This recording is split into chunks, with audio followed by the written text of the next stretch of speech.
Big data. What is it and why should you care? Just by starting to watch this video, you've added new data to your profile in somebody's database. That profile will be used to target you for adverts or political campaigns, or to predict what people like you will do in the future. Whether you get a job interview or go to jail could depend on the data other people have collected about you. So you might want to spend 5 minutes learning a bit more about how it works and what kind of world it's building around us. How big is big data? It's getting bigger so fast that if I gave you a figure, it would be out of date before the end of this video.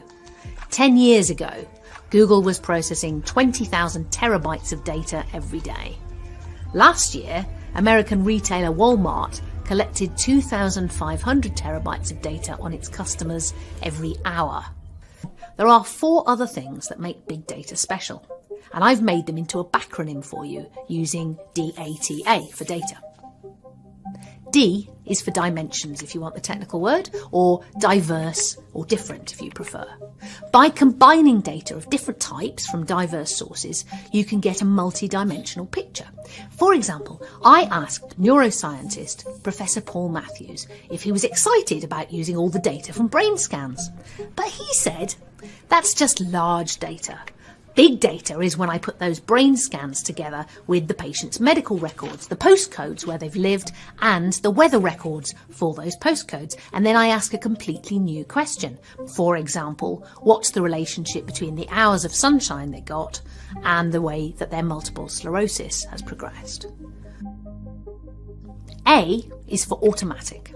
The way data is collected by default every time we do anything on our computers or with our bank cards or just move around carrying our smartphones. In fact, pretty much anything we do these days generates data which somebody can use. Your smart meter, your car, your Fitbit, we don't even notice it being collected most of the time. People are doing lots of exciting things with big data. Tracking insects to fight diseases like malaria and Zika. Predicting aircraft engine failures before they happen, finding new particles or new antibiotics. When the same techniques are applied to humans, things get more tricky.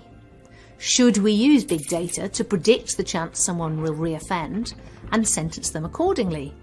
Because that's already happening. Nós vivemos hoje numa espécie de oceano digital tão enriquecido, com correntes vastíssimas de fluxos de dados à nossa volta, nós não temos a menor ideia que isso está acontecendo.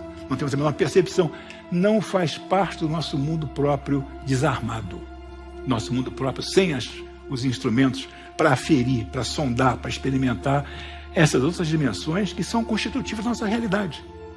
Hoje todos nós dependemos para viver de que o sistema não caia, né? Então vejam, as fronteiras entre o que era humano e o que não era humano, o que era, portanto, inumano, não humano, estão em acelerada dissolução. Nas duas vias, nós exportamos humanidade para uma série de artefatos e de coisas, eles, portanto, se humanizam, se aproximam, né, de nós, e, à mesma medida que isso acontece, nós passamos a conviver e a dialogar com seres que não eram do nosso círculo, do nosso âmbito, da nossa comunidade. Kevin Kelly, o filósofo da tecnologia, ele diz que ao longo do século XX, a tecnologia teve 2 tendências marcantes. A primeira foi a miniaturização dos componentes, ou seja, devido a essa capacidade crescente de intervir em nível molecular, nível atômico, etc., eletrônico, você foi sendo capaz de resumir, de condensar componentes de tal maneira que esses componentes se tornam cada vez menores. Quando você condensa os componentes e torna o dispositivo portátil, se aumenta a portabilidade, você também aumenta a individualização do uso. Ao invés de ter a televisão que a família vê depois do jantar, cada um tem sua televisão.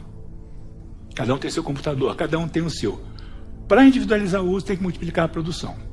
Isso significa que cada vez mais nós nos envolvemos num ambiente tecnicamente enriquecido. E esse mundo, então, diz o Kelly, a segunda grande tendência é os objetos técnicos se aproximarem de nós. se tornarem cada vez mais próximos, mais íntimos, eventualmente eles passarem a coexistir muito próximo ao nosso corpo.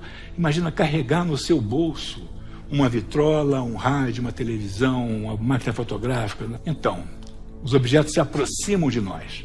Qual é a tendência? Ora, se nós hoje somos capazes de intervir lá no nível microscópico da constituição dos componentes eletrônicos dos artefatos, se nós somos capazes de intervir no nível microscópico dos componentes celulares de cada organismo, das proteínas, dos DNAs, não sei o quê, é natural a previsão de que, eventualmente, esses dois tipos de intervenção produzirão um híbrido.